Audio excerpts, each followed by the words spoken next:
If you're thinking of visiting Seoul, I'll show you where I stayed and how to get around. Hi, I'm Liz, and I share practical advice from traveling to over 40 countries. I'll tell you what to do before you leave, what to do when you land, and also what to do when you get there.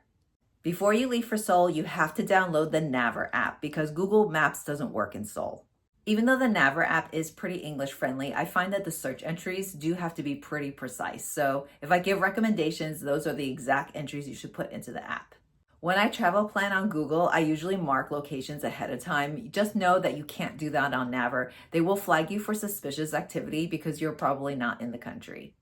Once you're in Korea, Naver will give you exact directions for walking, bus, and metro, and it'll even give you pretty accurate times for when they'll arrive. Another thing to do before you leave Korea is to download an eSIM app so that you can use your Naver app as soon as you arrive.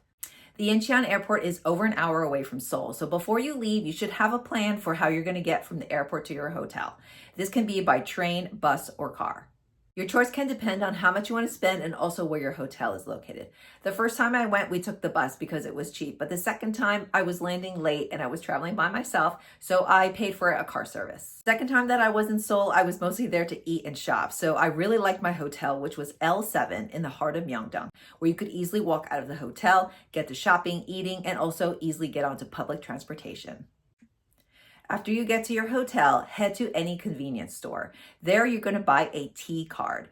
The funny thing is that you can buy the T card with a credit card, but then to load the T card, you have to use cash and you have to go to a machine at a metro stop. I loaded 30,000 won on my card, which was way too much because I like to walk. And also each ride is only 1,500 won.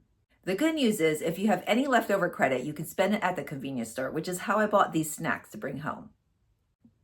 With your Naver app and your T card, now you can take the buses, which are super easy. The bus numbers are at the top, and when you go in from the front, you tap your card at the reader next to the driver, and when you leave, you tap your card again at the reader at the back of the bus. You can find more travel tips on Seoul on my YouTube channel and also on my website, including where to eat solo, cat and dog cafes, and also 5 mistakes I made in Seoul so you don't repeat them. If you learned something helpful, give me a like, follow and subscribe for more tips on how to travel smart. See you out there.